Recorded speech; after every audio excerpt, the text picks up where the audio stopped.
Bem-vindos a mais uma edição do Em Casa à Conversa, o programa do Grupo Mais Guimarães, em que falamos durante este período da pandemia da Covid-19. Falamos sobre questões de saúde e de outras que influenciam a nossa vida coletiva. Hoje voltamos a falar de saúde com o Dr. Patrício Ferreira. Mas antes de iniciarmos a conversa de hoje, vou convidá-los a subscreverem o canal do YouTube do Mais Guimarães, a seguirem a nossa página no Facebook e a acompanharem também a atualidade vimaranense em maisguimarães.pt. E o convidado da conversa de hoje é o Dr. Patrício Ferreira. É médico psiquiatra, a trabalhar desde 2011 na Unidade Local de Saúde do Alto Minho, é psiquiatra na Casa de Saúde de São João de Deus em Barcelos, diretor clínico e psiquiatra na Casa de Saúde de Guimarães Polo das Taipas, está também na área de diferenciação eletroconvulsiva terapia no Hospital de Bellvitge, em Barcelona, e nesta fase a colaborar ainda na criação da unidade ECT na Casa de Saúde de Barcelos, que brevemente entrará em funcionamento. Dr. Patrício Ferreira é o nosso convidado de hoje. Obrigado por ter aceito o nosso convite para esta conversa. Obrigado. E a pergunta que lhe coloco desde logo é: esta pandemia veio alterar muito o seu dia-a-dia? Como é que surge na sua vida a pandemia e o que é que mudou com ela? Agradeço mais uma vez o convite e esta pergunta poderia dividi-la enquanto profissional de saúde e enquanto ser humano a viver, como muita gente, esta pandemia. Com certeza que alterou muito, está a alterar ainda a nossa vivência, quer como profissional, quer em casa. Eu digo que está a afetar porque ainda estamos aqui num período de grande indefinição do que nos espera. Não sabemos muito bem, nós estamos agora em julho, há 4 meses atrás estávamos a começar a vivenciar este problema. Em dezembro não fazíamos ideia o que é que nos esperava, mas de facto ali a partir de março a minha vida mudou, da maioria das pessoas. Mudou em primeiro lugar como pai, como marido, como filho, como irmão. Todo o afastamento que isto provocou à maioria das pessoas também me provocou na minha vida familiar. Se por um lado houve um afastamento daquilo que são as vidas dos meus irmãos e dos meus pais, houve e aconteceu comigo, e aconteceu se calhar com a maioria das famílias, uma grande aproximação ao núcleo familiar. Os filhos começaram a estar mais tempo em casa, por causa da interrupção da atividade letiva. A minha vida profissional, apesar de ser profissional de saúde, praticamente fechou-se ao trabalho hospitalar. Fomos absorvidos pelos hospitais do Sistema Nacional de Saúde, neste caso em concreto, eu na Unidade Local do Alto Minho, de Saúde do Alto Minho, Viana do Castelo e Ponte de Lima, e na Casa de Saúde de São João de Deus, a atividade teve que ser feita na mesma, mas a atividade privada, por assim dizer, foi toda interrompida. Alguns contactos mais urgentes, claro, fomos mantendo, mas foi toda interrompida. Isto no global fez que a minha vida profissional, em termos de volume total de trabalho, estando eu habituado a trabalhar muitas horas por dia, de certa forma passei a fazê-lo em grande parte também em casa, logo pela interrupção da atividade privada. Isto trouxe-me aqui logo um primeiro grande choque naquilo que é o meu trabalho. Sendo muito ligado ao trabalho, vi-me muito mais tempo em casa, focado num trabalho que não estava muito habituado a fazer, porque temos de falar mais um bocadinho aqui à frente, em termos hospitalares, vivenciamos todos aqui uns momentos caóticos, em que não sabíamos muito bem, ainda não sabemos muito bem, mas na altura era pior, em março. Recordo-nos, em meados de março, quando isto aconteceu, a quantidade nas redes sociais, de grupos do WhatsApp que foram criados, foi quase uma pandemia dentro da pandemia, de mensagens, de modos de trabalho que iriam. Portanto, foi um caos, por assim dizer. Mas dentro do caos, de facto, fomos afunilados em termos profissionais. Isto para mim, e se calhar para a maioria dos meus colegas, se calhar com exceção daqueles que trabalham, vou-lhes chamar a linha da frente, os internistas, os colegas de clínica geral, os colegas que estão mesmo na linha da frente, estou a falar de médicos, não é? Os outros, de certeza, viram-se um bocado bloqueados e sem saber muito bem o que é que os esperava. Isto, na minha vida pessoal, trouxe-me, de facto, um parar, um reduzir de trabalho que não foi necessariamente mau. Num tempo em que vivemos tudo muito a correr e que dizemos sempre que não temos tempo para nada, isto teve ou terá alguns pontos positivos. Claro, são mais os negativos, com certeza iremos falar sobre a questão da saúde mental das pessoas, mas temos que também aprender alguma coisa com isto que nos está a trazer esta pandemia. Isto acontece muitas vezes quando nós vemos as pessoas que são confrontadas com doenças, que acham que nunca têm tempo para parar e às vezes estes acontecimentos fazem-nos mesmo parar e perceber o que é que nos está a acontecer. Eu acho que esta indefinição ainda não sabemos muito bem o que é que nos está a acontecer. Eu dividiria aqui a questão de março, não é? Nós em março ficamos todos parados, o hospital absorveu-nos, dividiu-nos, depois havia a questão também da atividade, não podíamos contactar uns com os outros, tivemos que formar equipas de urgência, equipas de internamento, o risco de ficarmos sem profissionais, da mesma forma que nós fomos aprendendo aquilo que aconteceu em Espanha e em Itália, fomos aprendendo e fomos percebendo o que deveríamos fazer a nível hospitalar. Portanto, o primeiro grande impacto que isto teve na minha vida realmente foi esta divisão. Primeiro em termos pessoais, familiares, algo que eu não vou dizer que foi totalmente negativo. Esta paragem fez-me ficar doente também. Entretanto, tenho aqui algumas pessoas podem achar que isto é um adereço de moda, mas não é. Contemporaneamente à paragem da atividade e o tempo que eu passei mais em casa, iniciei um quadro álgico grave que culminou com uma cirurgia à coluna cervical, por isso é que não tenho este colar. Está preocupado com a saúde mental das pessoas que estão a passar por este período? É algo que esteja a preocupar a comunidade médica, ligada Sim. à saúde mental? Sim, a comunidade médica ligada à saúde mental e também os outros. Há muitos colegas que nós, por exemplo, na unidade local de saúde do Alto Minho, e penso que à semelhança do que foi acontecendo e mediante diretrizes que fomos recebendo, nós criamos linhas de apoio para os profissionais de saúde também. Profissionais de saúde que vivenciaram momentos de algum terror, por assim dizer, muito naquilo que eram as notícias que nós ouvíamos de Espanha e de Itália, especialmente estes dois países. Profissionais de saúde que alugaram casas para não estar em contacto com os familiares, profissionais de saúde que passaram meses, semanas sem ver os filhos, ou sem ter contactos com os filhos, ou sei de casos concretos de pessoas que fizeram isso. Foi uma opção que teve de ser tomada de casa a casa, a incerteza era grande, isto foram as dúvidas, as incertezas aconteceram e vão continuar a acontecer. Isto, a incerteza traz nas pessoas, aumenta os níveis de ansiedade. Não sabemos o que vai acontecer, temos que tomar decisões, o que aconteceu a alguns colegas, tiveram que tomar decisões, em casa a minha esposa também está ligada à saúde, estamos dois ligados à saúde, ela até mais na linha da frente, tivemos que tomar a decisão, neste caso, pesando os prós e os contras, foi, não, vamos manter o nosso núcleo familiar, porque também o afastamento isto pode ter repercussões, não é? Pode ter repercussões, estes afastamentos familiares têm repercussões em todos. Preocupa-me, voltando um bocado à sua questão, preocupa-me porque isto da incerteza mantém-se.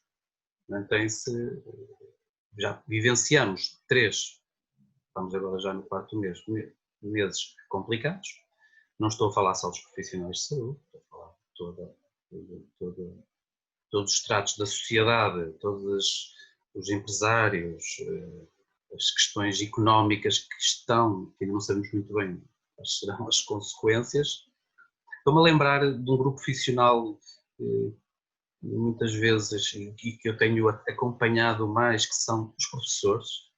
Os professores viram-se nos últimos meses, eu acho que eles também mereciam que lhes fossem à varanda bater palmas, porque de facto eu tenho vivenciado, no meu caso concreto, com os meus filhos, e no caso concreto até da minha atividade, professores em burnout, muitos menos resilientes a isto que tem sido esta nova forma de trabalhar, muito complicado. Isto não é tão fácil quando nós estamos aqui os dois a falar, às vezes já pode haver problemas técnicos que já podem acontecer. Eu imagino uma aula, um professor com 20, 15 alunos, 30, não posso dizer, deve ser muito, muito complicado. E o que vem daqui para a frente? Também não sabemos. Portanto, preocupa-me, em termos de saúde mental, o que é que serão mesmo tendo em conta que isto possa estar tudo resolvido, que não está, o que é que virá daqui para a frente, mediante o que aconteceu, e o que é que ainda vem, que poderá ainda agravar mais esta situação. O espectro é muito grande. Aulas, desporto, questões económicas, esta onda de desgraça económica, vamos lá assim, isto traz muitos problemas. Acho que também não estamos muito bem a perceber a realidade do que está a acontecer. Por isso, preocupa-me, sim. Neste período, já esteve em contacto com infectados com Covid-19, eventualmente agora já noutra realidade, portanto não infectados neste período. Essas pessoas estão a carecer de cuidados especiais neste momento? Ficaram muito afetados psicologicamente pelo facto de terem estado infectados com esta Covid, que pode eventualmente até trazer-lhes alguns problemas no relacionamento com a comunidade? Sim, apesar de à cabeça não parecer o principal problema, houve pessoas que foram, quando souberam da sua infecção, foram privadas, e aquilo que apesar de se chamar quarentena são 2 semanas, o isolamento trouxe muitos problemas. Mas eu nem pegaria muito pela questão da infecção própria. O isolamento global, o confinamento que isto trouxe às pessoas que tinham familiares, até pode não ser só noutros países, mas familiares noutras cidades, o período de isolamento, apesar de existirem as redes sociais, isto trouxe algum anseio, aumentos dos níveis de ansiedade, no limite, surgimento de quadros depressivos em pessoas previamente até sem história afetiva. De uma forma geral, a patologia mental mais crónica, eu não acho que tenha agravado com o surgimento da pandemia.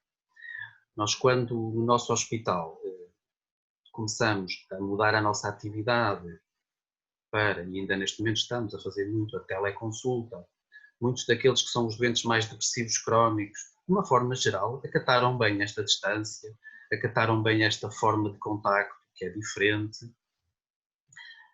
Ou há dificuldades.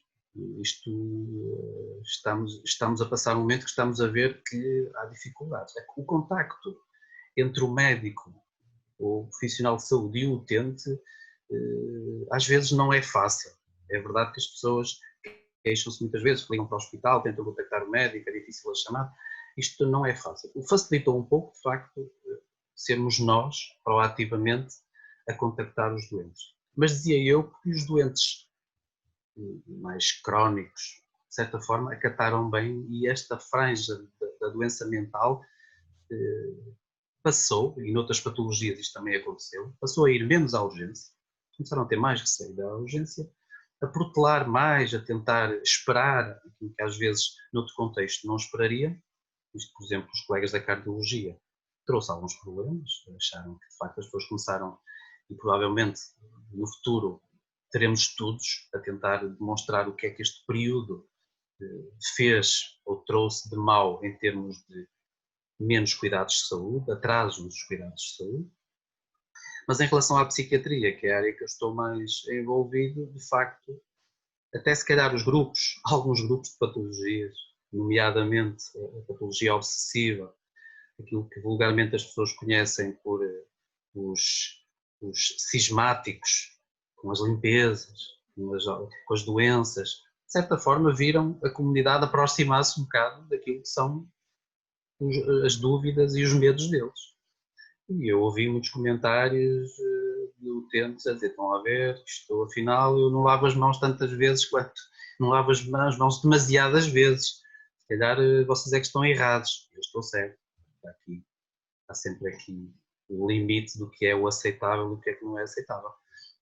Mas eu diria que, de uma forma geral, a nossa atuação enquanto psiquiatras nos hospitais gerais virou-se muito para a preparação daquilo que seria ou que será o impacto nos profissionais de saúde, nos familiares de doentes infectados.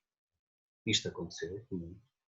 Familiares que não puderam ver os familiares internados, tendo uma agressividade tremenda, até a questão dos funerais, das pessoas que partiram, não só faleceram, não só por causa da Covid, mas não poder fazer uma última despedida de uma forma como sempre, como tradicionalmente nós fazemos, também está a ser ainda de alguma agressividade.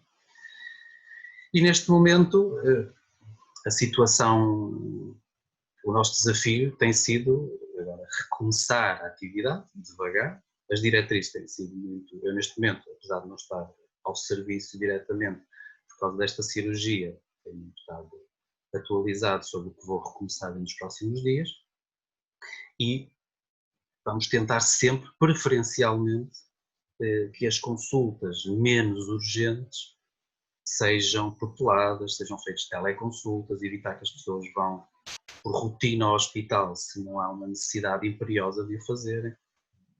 Eu acho que isto na saúde mental, honestamente, tem acontecido. Eu acho que o problema poderá vir, se calhar, até daquelas pessoas que serão virgens de doença mental, por assim dizer, que sejam menos resilientes à questão económica ou financeira do país, esta questão da adaptação, se calhar a pessoas que nunca tiveram problemas de ansiedade e agora estão-se a ver confrontados. Eu acho que este vai ser o desafio e tenho notado um pouco isto. Ou seja, mais primeiras consultas, por causa disto, provavelmente consultas subsequentes de doentes crónicos.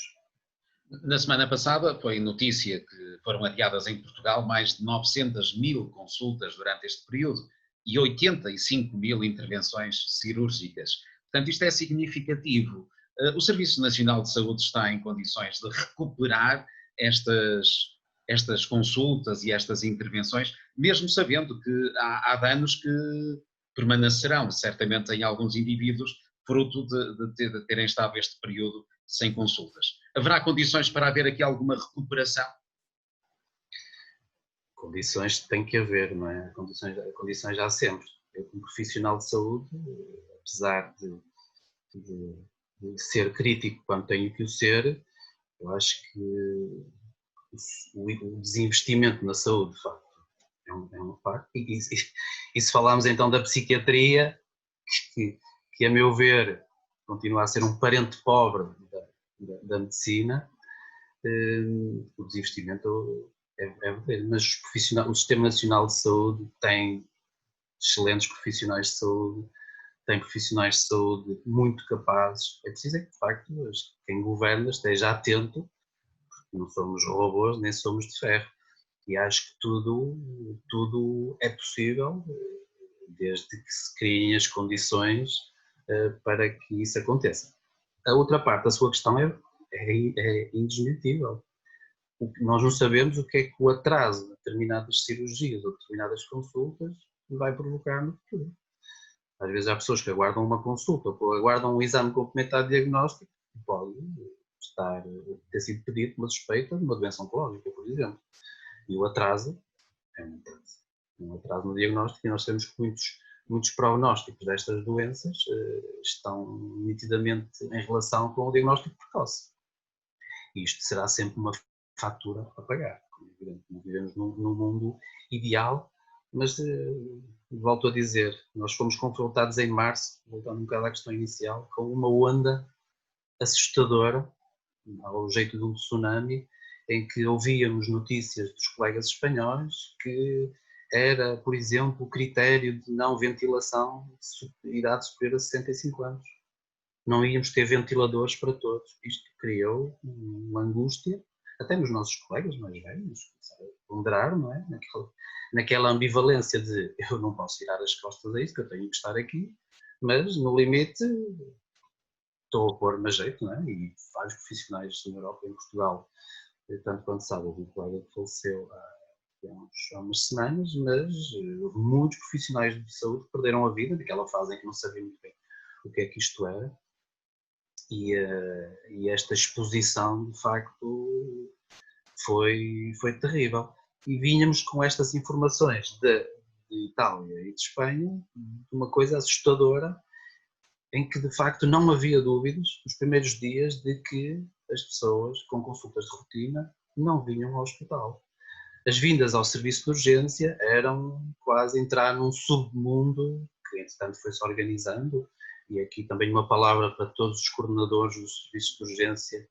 Eu acho que tem sido feito um trabalho, mas lá está, isto é muito fácil depois criticar quando as coisas correm mal, mas receber, e recordando um bocado aquilo que eu disse há pouco, nós nos primeiros dias recebíamos informações de 50 lados diferentes, era o serviço, era o hospital, era a direção clínica, era o ministério, eram os colegas de outros hospitais, havia informações de hospitais europeus sobre formas de tratamento, vias de contaminação e de infecção.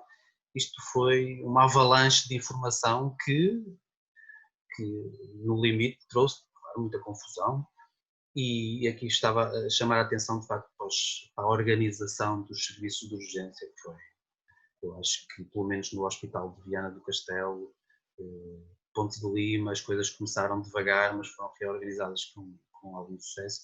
O nosso hospital, também tenho conhecimento, não é evidente, foi e está a ser, e estão a ser ainda por cima em obras, não é fácil, e o trabalho e as decisões têm que ser tomadas e a meu ver têm sido tomadas de uma forma ponderada. Isto é sempre muito complicado.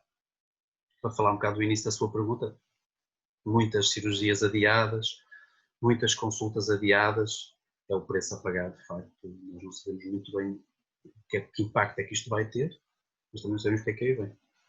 Estamos numa altura de desconfinamento, não sei. Houve de facto menos gente a recorrer aos serviços de urgência durante este período.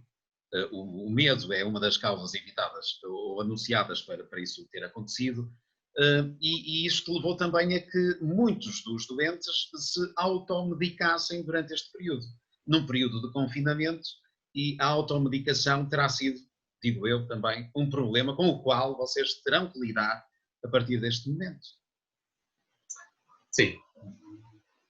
O primeiro grande problema que surgiu, os problemas que parecia que era difícil de resolver e depois passou a ser mais ou menos fácil, esta questão das receitas, por exemplo, de uma forma, acho que aqui as tecnologias têm que evoluir um bocado. Não tenho a solução milagrosa, claro, mas as medicações crónicas, doentes que param a medicação porque não têm uma receita, porque hoje em dia as receitas enviam-se no telemóvel, evidente, e por e-mail, apesar de nem todas as pessoas estão familiarizadas. Eu faço a minha atividade clínica na zona de Ponte de Lima, onde há muitas freguesias que, apesar de estarem próximas de tudo, têm uma população muito idosa e as pessoas não estão habituadas a usar o telemóvel para... Às vezes para usar chamadas é complicado, receitas ainda mais complicado se torna. E muitas pessoas... Nós tivemos que fazer equipas, e temos equipas comunitárias de psiquiatria em Ponte de Lima, que se deslocaram à casa das pessoas, muitas vezes para a administração de medicação e até para levar as receitas que eram passadas pelos médicos. O problema da automedicação foi acontecendo, não é? As pessoas foram gerindo, depois também houve aquelas informações, muito daquilo que eram os remédios milagrosos para a Covid, que estavam a esgotar. Alguns já se perceberam que não eram tão milagrosos quanto isso, até pelo contrário, não é? Até um bocado perigosos em termos de segurança cardíaca, mas de facto as pessoas andavam quase em estado de sítio para já, é comprar os seus medicamentos em quantidades industriais. Da mesma forma quase que o papel higiênico, não é? Ficava tudo esgotado. De uma forma, se calhar, a pensar pouco, pensar mais em si, a pensar pouco nos outros que ficavam sem medicação. Em relação à saúde mental, propriamente dita, como as peças terapêuticas dos doentes mais crónicos, sempre tratamentos a mais longo prazo, de uma certa forma as pessoas estão mais ou menos familiarizadas, e penso que quem nos ouve tem esta ideia, realmente quando se vai a uma consulta de psiquiatria e se opta por medicar, geralmente são tratamentos a médio, longo prazo. Os nossos medicamentos são sempre algum investimento e demoram, mecanismos que nós conhecemos, a fazer o seu efeito. E de uma forma geral as pessoas estão medicadas cronicamente, vão respeitando as terapêuticas. As outras, nomeadamente em relação àquilo que falava da automedicação, muito na área das benzodiazepinas, as pessoas passaram a dormir pior, passaram a ser uma coisa que vai acontecendo um bocado a pedir os comprimidos do vizinho para descansar, eu não podia ir ao hospital, algumas que aconteceram, tinha a indicação da minha mãe, a indicação do meu marido, eu não estava a conseguir dormir, de facto, foi outro problema, ou está a ser outro problema, que temos que estar atentos, sem dúvida. A prática da atividade física a ser retomada agora será também um fator que poderá contribuir para o bem-estar das pessoas. Também se viram tanto ou quanto privadas disto, de poderem sair, de fazer as suas caminhadas como faziam se calhar anteriormente, de poderem fazer este exercício, ou atividades indoor, portanto atividades como natação, que se viram privadas de tudo isso. Portanto, aconselharia se calhar nesta fase, com este desconfinamento que está a acontecer, que as pessoas tentassem retomar alguma atividade física, isto em termos mentais iria contribuir para elas sentirem melhor. Pergunto com certeza. Tudo que seja atividade física é bom, claro, temos de ter sempre algum cuidado. Nesta altura em que gravamos, estamos a falar com as pessoas, estamos numa fase, como eu dizia há bocado, alguma incerteza. Temos algumas notícias que vêm do sul do país, parece que uma segunda vaga, as pessoas de uma certa forma parece que estão. Há muitos críticos, não é? A dizer que as pessoas não estão a levar isto a sério, mas as pessoas de facto têm um limite. Isto também se tem observado. As pessoas mesmo as mais cumpridoras têm levado meses, semanas em casa, alguns com mais receios, mas de facto isto tem um limite. Principalmente as famílias mais ou menos nucleares, com os pais, temos os filhos. Há bocado falámos da questão do desporto, os clubes, tudo parou, não é? Miúdos que jogavam voleibol, nesta zona do Conselho de Guimarães também, futebol de formação, voleibol, hóquei patins, atletismo, parou tudo. E os miúdos ficaram mais em casa. Eu, quando falava um bocado, não sabíamos o que é que isto ia acontecer e o tempo que isto vai durar, falava também um bocado desta questão que mesmo sem Covid, nós ultimamente as pessoas e as crianças em idades pediátricas e não só, mas estão muito ligadas a atividades em casa, a PlayStation, o tablet, o telemóvel, o jogo. As pessoas cada vez têm a tendência a sair menos de casa. Não sei se isto foi necessariamente mau, porque algumas crianças também se começaram a encher de estar em casa, não é? E a questão de pedirem para sair, claro que é importante. Claro que é importante que os pais depois saberem fazer a seleção. Não vão aproveitar o facto de ir ao supermercado para levar o miúdo para arejar. Isto não é uma boa prática. Praticar desporto coletivo, penso que a Federação neste momento, principalmente de futebol, já autorizou algumas atividades, mas por exemplo em França as coisas estão diferentes. Está tudo interrompido, as coisas não estão ainda muito autorizadas. Vivemos aqui nesta balança neste momento. Seria importante para a saúde mental das pessoas, de facto, o desconfinamento, poderem, mas claro, de uma forma responsável. A questão da máscara vai fazer, enquanto nós não tivermos vacina, vai fazer parte do nosso dia-a-dia, vai fazer parte e é com ela colocada quando sairmos, claro, não podemos estar com ela na mão. Claro, temos que a tirar para comer, mas a máscara não pode andar na mão e dizer tenho a máscara comigo. A máscara tem que ser usada e não tem que haver esse problema. E se houver esta responsabilização e as pessoas tiverem um bocado de perceber que neste momento, apesar daquilo que eu disse atrás, as pessoas estão cansadas, mas têm que perceber que não podemos deitar tudo a perder o que foi feito até agora. E eu acho que de uma forma global o país tem-se portado bem, há exceções, ao contrário daquilo que eu vivo na comunicação social, não tem a ver com o sul, nem com o norte, nem com o interior, nem com o litoral. Há sítios, há locais onde as pessoas são menos responsáveis e há pessoas mais responsáveis. É complicado gerir os comportamentos globais, mas de uma forma geral, eu acho que o país se portou e tem se portado muito, muito, de uma forma positiva, muito bem, tem acatado aquilo que têm sido as indicações. E que impacto poderá ter esta pandemia nas crianças? Como é que no futuro, e a não repetir-se esta situação, como é que elas verão este momento que viveram, que vivenciaram? Eu aqui tentarei um bocado dar a minha opinião, claro, como clínico, eu como psiquiatra contacto com pessoas acima dos 18 anos, não tenho assim muito contacto com apesar de nós na nossa formação temos um contacto com a pedopsiquiatria, mas como pai também preocupa-me, como é evidente, não só em termos de que duração terá este momento que todos estamos a vivenciar, este momento de afastamento da escola, volto aqui a reforçar, eu acho que os professores têm feito um papel muito bom, mas as pessoas também não estavam preparados para isto. E que bases é que se vão perder, não é? Há dias ouvi o Ministro da Educação também a falar sobre quais são os projetos, isto tem que ser muito bem pensado, não é? Sem criticar, de facto não tenho a solução também, mas tem que se pensar que perdeu-se aqui tempo em algumas áreas, claro que todo o tempo perdido poderá ser importante desde que se preserve a vida das pessoas, mas perdeu-se tempo, as crianças foram contactadas em idades precoces com questões de contaminação, isto teoricamente, claro que poderá ser feitos alguns estudos daqui nos próximos anos, qual se haverá uma maior incidência, por exemplo, de perturbações da doença obsessiva ou compulsiva, por exemplo. A questão das limpezas, os rituais da limpeza, hoje em dia os pais transmitem aos filhos a lavagem das mãos, que deve ser uma coisa, que é uma coisa natural, mas claro que é uma doença, quando em exagero.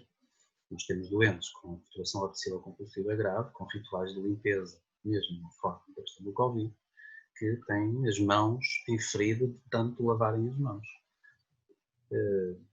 Sem pensar muito em relação a sem ter pensado muito em relação a esta questão que estava a fazer, poderá ser interessante daqui a algum tempo vermos como é que a nossa comunidade mais jovem neste momento está a vivenciar esta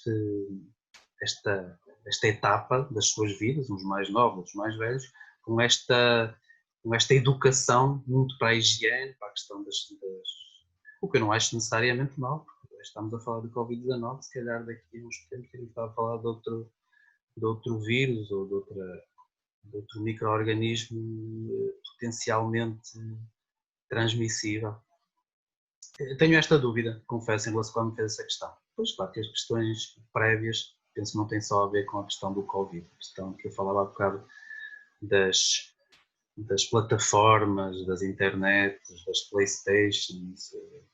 Nós olhamos muito para os nossos filhos e para os miúdos mais pequenos e realmente comparamos com as pessoas da minha geração, da década de 60, da década de 70, e percebemos que as brincadeiras são diferentes e que não vivenciam as coisas como nós vivenciamos. Eu acho que aqui é que poderá haver um problema. Claro que os defensores destas plataformas, e eu também tenho que admitir isso, o estímulo para as crianças é muito maior, não é? Nós hoje ouvimos miúdos com 3, 4, 5 anos a dizer as coisas em inglês, em francês, saberem termos, esta globalização também tem as suas vantagens. Mas neste caso em concreto, do confinamento, como tudo, acho que existirão crianças mais resilientes e outras menos resilientes, mas que terão um impacto no futuro, terá, não sei medir, mas teremos de estar atentos nas escolas,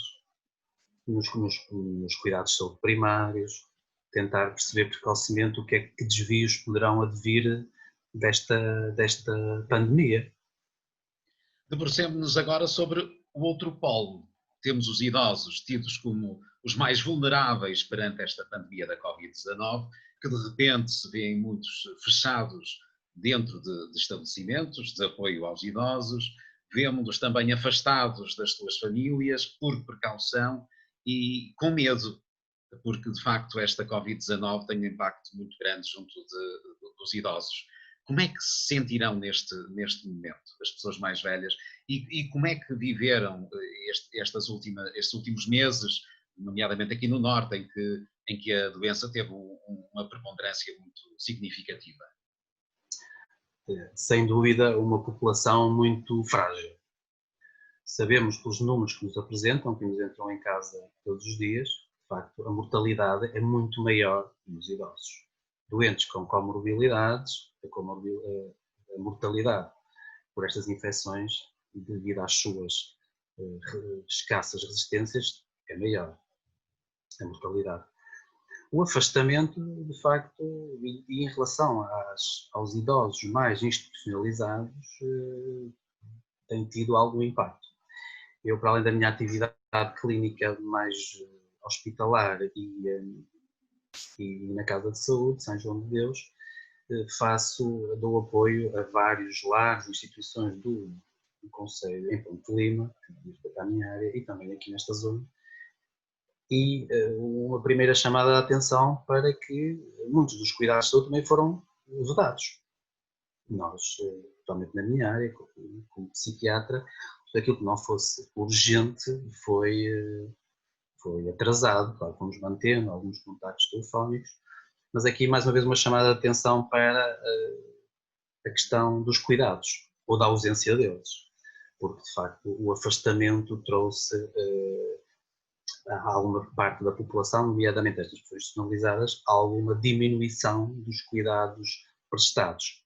Depois a questão mais psicopatológica deles. Os doentes, de uma forma geral, institucionalizados, já são doentes, alguma maioria com escassas reservas cognitivas, doentes com quadros demenciais, doentes com alguma fragilidade física e que também trará, se existir alguma infecção, quadros mais confusionais, e isto trouxe o afastamento, por exemplo, em relação aos seus familiares, momentos de maior ansiedade, maiores desafios em termos de tratar, medicar idosos já por si polimedicados,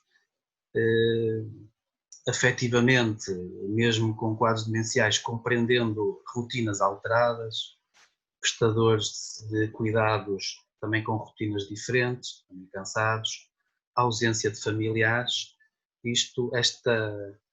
Tudo que seja reestruturação para a população normal é complicado. Reestruturação, reprogramação, se possível, para pessoas idosas, é uma complicação. Estamos mais ou menos familiarizados de que um idoso que está habituado às suas rotinas na sua casa, às vezes quando vai para a casa de outro filho, já a coisa às vezes varia um bocado. Quando vai para uma instituição, a adaptação é muito complicada. Quando vai para um hospital, muitas vezes com uma infecção, a coisa corre muitas vezes mal em termos de comportamentos, quadros confusionais agudos. E eu acho que em termos psiquiátricos ou psicopatológicos, esta pandemia, não só a questão da mortalidade, também trouxe a esta franja da população, ou teve nesta franja da população um alvo complicado e de facto ou está a ser nestas idades que as coisas têm sido mais complicadas de gerir, em termos de só falando de doença mental.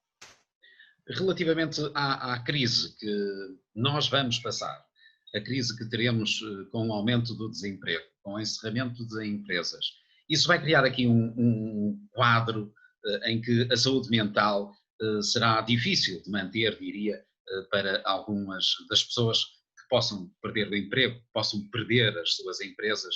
Portanto, estão aqui criadas condições para que a saúde mental das pessoas fique num mau estado, diria. É isso que está à espera que aconteça nos próximos meses. É mais que expectável, é quase certo que isto vai acontecer.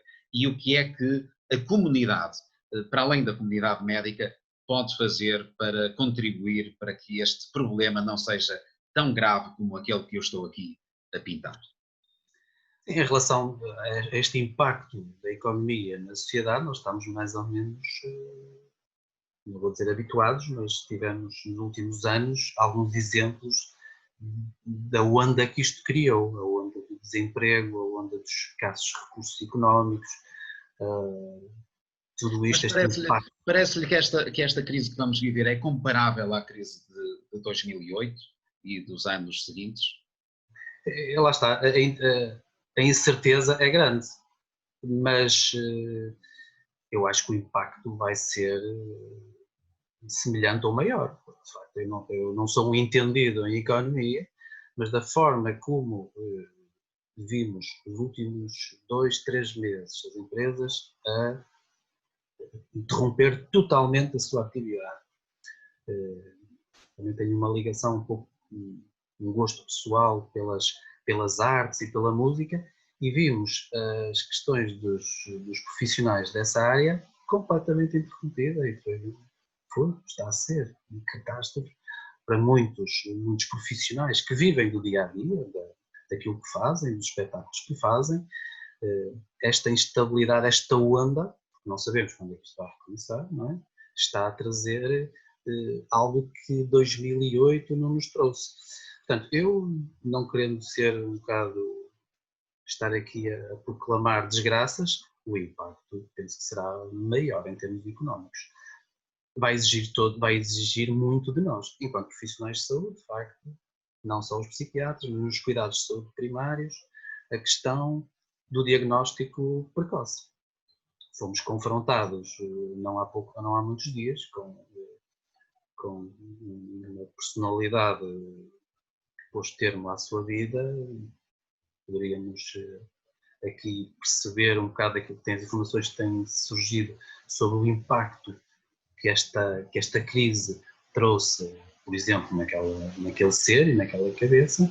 As pessoas, de uma forma geral, quando falavam da população, vamos ter que estar muito atentos, porque a questão por exemplo, no limite da ideação suicida, dos comportamentos suicidários, o diagnóstico, a atenção, muitas vezes é impossível, mas é importante estar atento aos sinais. Atento em casa, atento ao marido, atento à mulher, atento ao filho, atento ao pai, atento à mãe, atento aos sinais. A questão do falar é sempre importante nestas questões. Nós todos, como membros de uma família, temos que saber questionar os nossos amigos e familiares como estão. Tão simples quanto isto: como é que estás? Como é que estás a vivenciar a empresa, o trabalho, o dinheiro, os empréstimos? Isto não custa nada começar este tipo de conversa muitas vezes, porque falar, ao contrário daquilo que se pensa, falar, por exemplo, sobre o suicídio não aumenta o risco suicidário, pelo contrário, até falar sobre o assunto até diminui a tensão suicidária e provavelmente ajuda a encontrar aqui algumas respostas.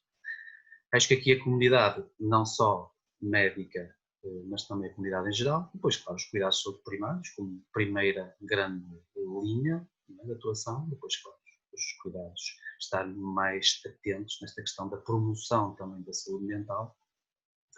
Há muito a fazer, como é evidente. Eu há pouco falava sobre a questão de sermos um bocado parente pobre da medicina. A saúde mental no seu global, não só em termos de psiquiatras, nós estamos carentes no Serviço Nacional de Saúde de psicólogos. Nós precisamos ter mais psicólogos nos cuidados de saúde primários, precisávamos ter mais psicólogos nos hospitais, precisávamos de uma saúde mental mais apetrechada, também em termos de psiquiatras, como é evidente, para fazer uma atividade mais, se calhar, que leve menos ao erro, porque nós também estamos pressionados, não é? Muitas vezes pelo volume de consultas, pelo volume de pedidos, e isto, quer queiramos, quer não, verifica-se depois também na qualidade do tempo, não é? Se eu estou a fazer uma consulta e tenho 10 doentes à espera, se calhar não vou dar o tempo que aquela pessoa precisa de falar.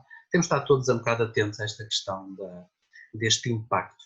Eu honestamente não sei responder totalmente sobre esta questão, se calhar o grande desafio é este, nós não sabemos muito bem, estamos todos um pouco perdidos sobre o que é que aí vem. Nós estamos, de facto, na minha realidade, estamos a retomar a atividade, vamos retomar a atividade com algumas regras, a questão de tentar sempre as consultas mais prioritárias, mas isto é sempre um pau, não é? Tentar perceber o que é que vamos deixar passar e o que é que não vamos deixar passar. Nós temos um crivo, temos que tentar apanhar aquilo que é o mais importante. E o impacto na saúde mental da crise, dizia eu no início da resposta, é mais ou menos sabido o que é que isto acontece. O desemprego é terrível, as questões familiares de empresas, às vezes marido e mulher a trabalhar na mesma empresa, as carências económicas, as questões, há dias eu via na televisão de coisas que nós temos, que também vemos no dia a dia, a questão da fome. Há pessoas que às vezes não têm dinheiro para comprar comida, quanto mais comprar medicamentos. Não é? Este tipo de acontecimento vai surgir, vamos ter que todos estar envolvidos enquanto sociedade, envolvidos nestas respostas. De uma forma geral, eu acho que aquilo que temos assistido, eu acho que os portugueses, principalmente os portugueses, nós somos muito solidários uns com os outros, apesar de tudo, e temos sido capazes de dar resposta nessas situações e vamos com certeza ser um povo capaz de responder a estas adversidades. Sente que os profissionais de saúde estão ainda motivados para continuarem este trabalho de combate à Covid e combate ao que aí vem, no caso particular da saúde mental? Está a comunidade médica e os profissionais de saúde, estão eles motivados, estão a ser motivados para continuarem este trabalho? Vou usar outra vez a palavra resiliente. Eu tenho entre os meus pares conhecimento de... Conhece gente, é como todas as profissões, como é evidente, mas entre a classe médica, os enfermeiros, os profissionais de saúde, há aqui muita aprendizagem e eu também aprendi muito ao longo destes meses. Vemos pessoas muito capazes e muito resilientes. E as pessoas vão se queixando, e a bom da verdade com alguma razão. Às vezes aquilo que passa cá para fora é de facto pouco compreensível. Quando ouvimos algum desdém que às vezes parece que existe para os profissionais de saúde, não vale a pena estar aqui a esconder a questão de terem comparado a atribuição da final da Liga dos Campeões a um prémio para os profissionais de saúde, por melhor que fossem as intenções do Sr. Primeiro-Ministro, foi interpretado um bocado de uma forma mal pelos colegas e com alguma razão. Respondendo diretamente, eu não vou dizer que os profissionais estão muito motivados. Os profissionais estão cansados. Quem está na linha da frente, eu neste momento até estou a falar após uma cirurgia há cerca de 3 semanas e estou ausente. No meu serviço, durante o período de mais alto, por assim dizer, houve colegas que tiveram de ficar de baixo porque estiveram em contacto, tiveram a fazer um período de quarentena. Ou seja, quem está tem que estar mesmo e está, se calhar, em quantidade menor do que estava, em termos de recursos humanos, do que estava numa situação normal. E isto, mesmo que fomos dividindo em equipas, isto trouxe um desgaste importante. E está à vista de olhos agora, e não foi por acaso que tem sido pensado, e aqui também de louvar o que tem sido feito, esta preocupação com os profissionais de saúde. Preparámos equipas, havia linhas telefónicas, recordo-me do grupo que foi formado, psiquiatras para apoiar cuidados profissionais de saúde, médicos, auxiliares, e essa linha foi procurada e havia muitos colegas que estavam a passar e necessitaram de ajuda. Mas isto só não chega, não é? Nós estamos sempre na linha da frente. Há dias ouvimos falar que um hospital não autorizou as férias dos profissionais de saúde porque estavam os números a crescer outra vez. Os profissionais de saúde são resilientes, mas não são de ferro E é evidente que este equilíbrio também vai ser importante. Ninguém vai abandonar as pessoas, há profissionais de saúde mais cansados, mas muitas vezes são os primeiros a continuar a dizer que quero continuar a estar aqui e quero continuar a batalhar, por assim dizer. E, de uma forma geral, não querendo responder por todos os meus colegas, acho que as pessoas estão todas preparadas para continuar a dar a resposta, porque foi isso que nos ensinaram, é isso que diz o nosso código, e estaremos sempre a ajudar as pessoas que precisam, como é evidente, embora também somos seres humanos e muitas vezes as pessoas do lado de lá também estão cansadas e muitas vezes têm formas de comunicar o seu cansaço de uma forma agressiva e muitas vezes não são muito corretos com os profissionais de saúde. Por exemplo, a questão dos tempos de espera. É evidente que está tempos de espera, as pessoas esperam e não gostam de esperar. Os profissionais de saúde muitas vezes estão sempre a trabalhar sem parar. Isto também traz as pessoas convém parte a parte, e isto é importante para os profissionais de saúde. Eu, durante algum tempo, lecionei na Universidade do Minho o curso de enfermagem e pedia sempre aos futuros profissionais de saúde esta questão do temos que nos pôr no lugar do outro, saber quais são as ânsias, e eu acho que os profissionais de saúde fazem muitas vezes este exercício. Já o contrário não acontece tão facilmente. As pessoas às vezes têm um bocado de dificuldade em pôr-se no papel do profissional de saúde. Às vezes têm informações um bocado erradas, o profissional de saúde está a jogar à paciência no computador, e às vezes esquecem que os profissionais de saúde estão muitas vezes sentados horas a fio,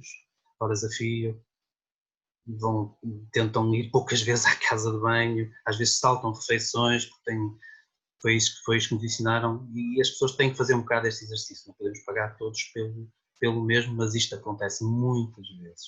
Os profissionais de saúde chegarem a casa muito mais tarde, fazerem horas extras, porque têm que o seu dever fala mais alto, e este exercício era importante as pessoas fazerem. Atrás de um médico, atrás de um enfermeiro, está um pai, está um ser humano, primeiro, que vai à casa de banho, come, precisa descansar, está um ser humano que tem pessoas em casa à espera dele, está um ser humano que tem uma família, e às vezes este exercício é preciso fazer. Eu acho que a população pode contar com os profissionais de saúde, mas também fazendo um bocado este esforço de perceber que os profissionais de saúde são seres humanos e também precisam às vezes de serem compreendidos às vezes nesta dificuldade. Eu digo sempre aos meus utentes, quando, por exemplo, há uma greve dos médicos, eu se faço greve, muitas vezes é para tentar lutar para aquilo que são também as condições para eles. Quando nós lutamos para melhores condições de trabalho, eu não estou a lutar necessariamente para ter um melhor ordenado. Estou a lutar para possivelmente ter períodos de consulta em que possa estar 30 minutos ou 40 minutos com o utente e não 5 porque tenho 3 ou 4 outros marcados para a mesma hora, porque se eu os marcar quando tiver vaga, só o vejo de ano em ano. Tenho possibilidades. Muitas vezes os doentes estão à espera, na sala de espera, e chegam ao consultório e dizem, está a ver que nunca mais me chamaram. E depois, eu estou sentado aqui desde as 8 horas e não me levantei. Eles têm que fazer um bocado este exercício, isto é importante para alimentar também aquilo que estava a dizer. Nós funcionamos muito também com este feedback positivo e gostamos, ou ao contrário, não é? Se o feedback for negativo, nós mais rapidamente entramos em burnout e clivamos um bocado e acabamos por, não vou dizer desistir, mas também não sermos aqueles profissionais que as pessoas precisam. Com a possibilidade tida como uma possibilidade, o surgimento de uma segunda vaga no próximo outono e inverno seria importante para os profissionais de saúde. Eu diria mais, se calhar, importante para todos, que neste período de verão, em que aqui no norte aparentemente as coisas estão mais calmas, poderem relaxar um pouco, porque isso será importante para os profissionais de saúde, depois de toda esta tensão, e para todos, para toda a população. Era algo que aconselharia, ou melhor, que receitava a todos aqueles que nos veem, que neste verão tentassem relaxar um pouco mais. Com certeza. Aqui volto a falar da questão do equilíbrio.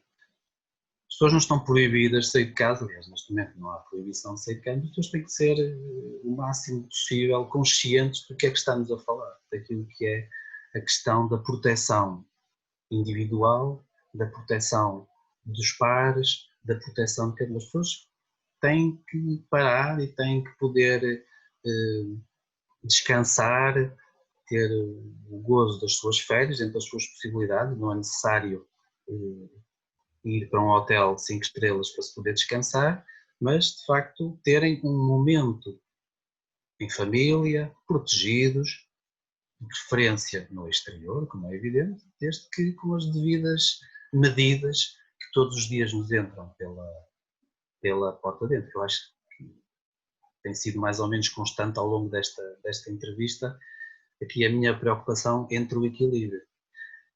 O equilíbrio é um pouco a solução, ou poderá ser a resposta um bocado para tudo. Quando eu falei há pouco na questão dos meus colegas, entre vou deixar os meus filhos com os meus pais, vou alugar um apartamento, ou será que é melhor eu estar com os meus filhos? Isto tem que ser tudo ponderado, claro, cada um sabe qual é a exposição que tem e se há comorbilidades nos familiares próximos.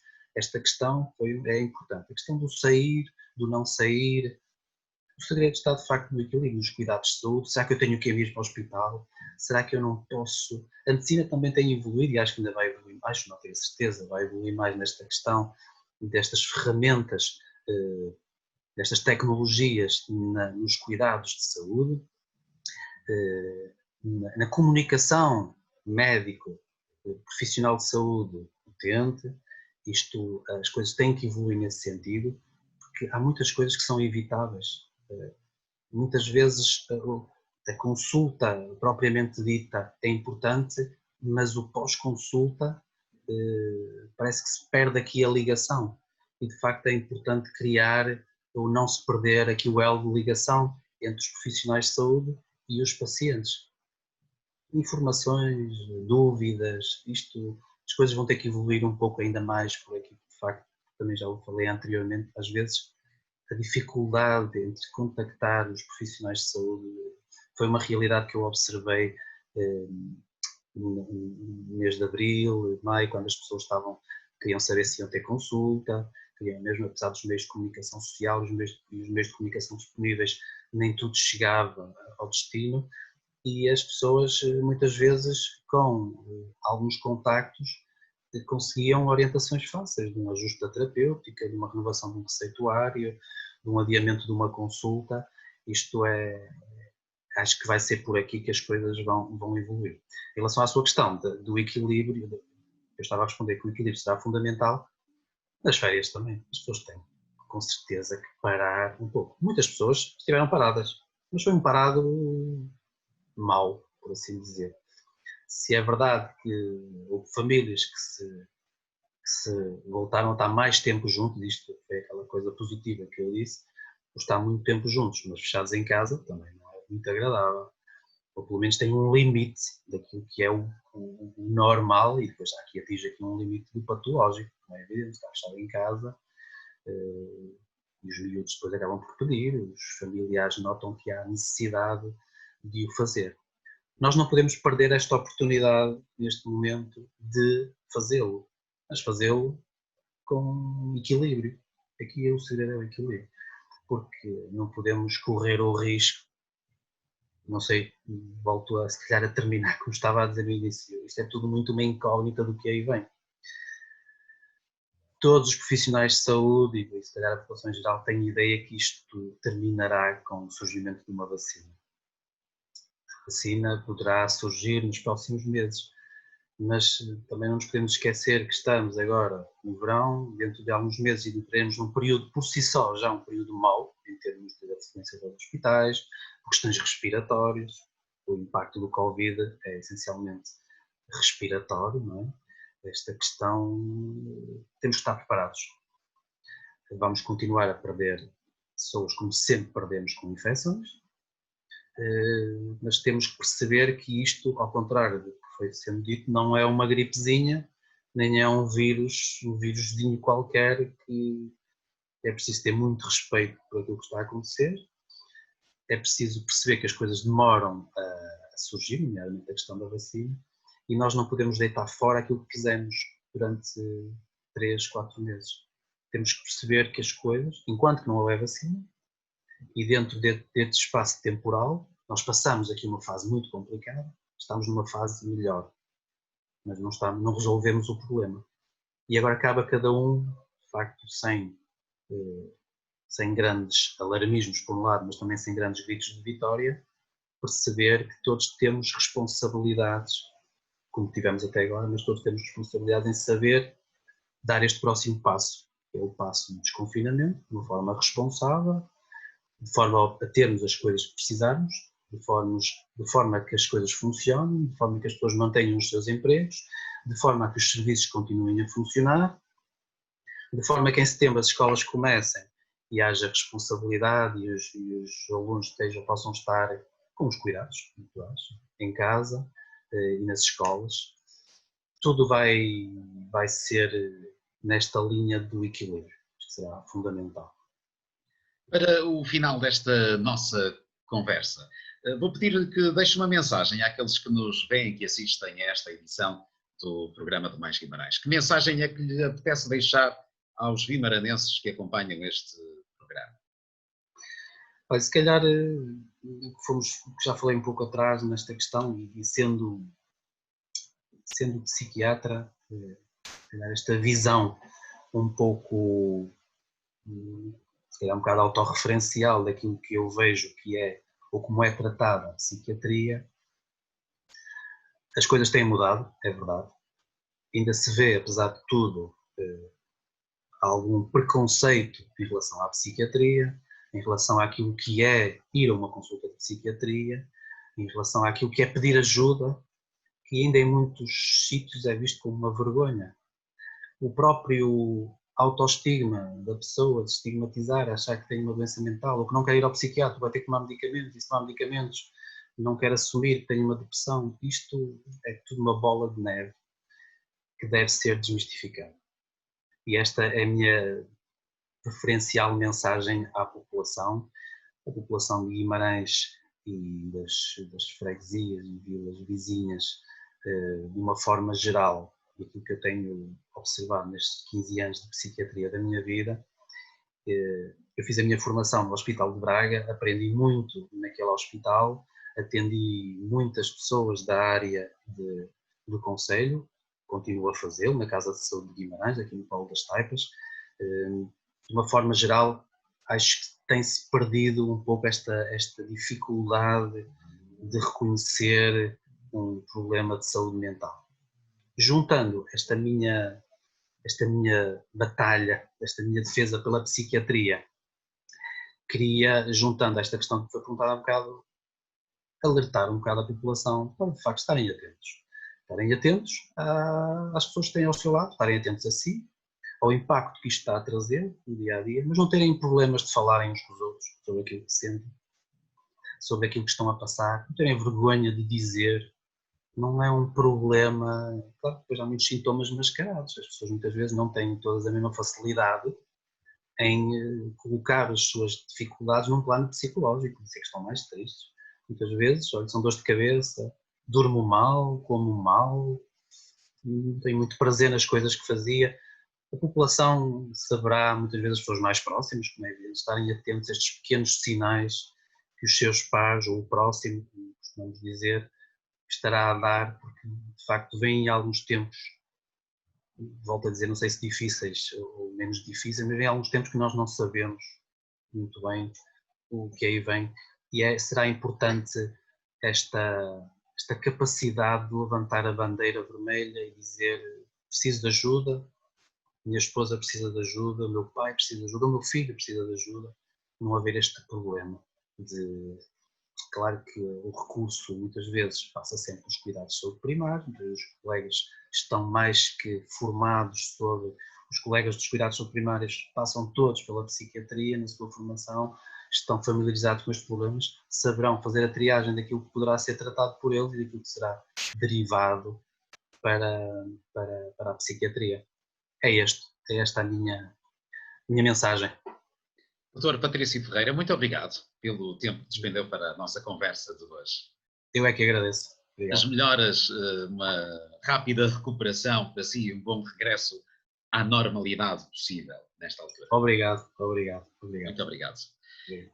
E foi mais uma edição do Em Casa à Conversa, o programa do Grupo Mais Guimarães. Vou convidá-los a subscreverem o nosso canal no YouTube, onde estão todos estes programas, onde poderão assistir a outros programas que o Grupo Mais Guimarães tem realizado durante este período da pandemia da Covid-19. Convido-os a seguirem a página de Facebook do Mais Guimarães e ainda a acompanharem o trabalho que realizamos diariamente em maisguimarães.pt. O Em Casa à Conversa regressa na próxima quinta-feira com mais um convidado. A partir das 21 horas, cá estaremos. Uma boa semana.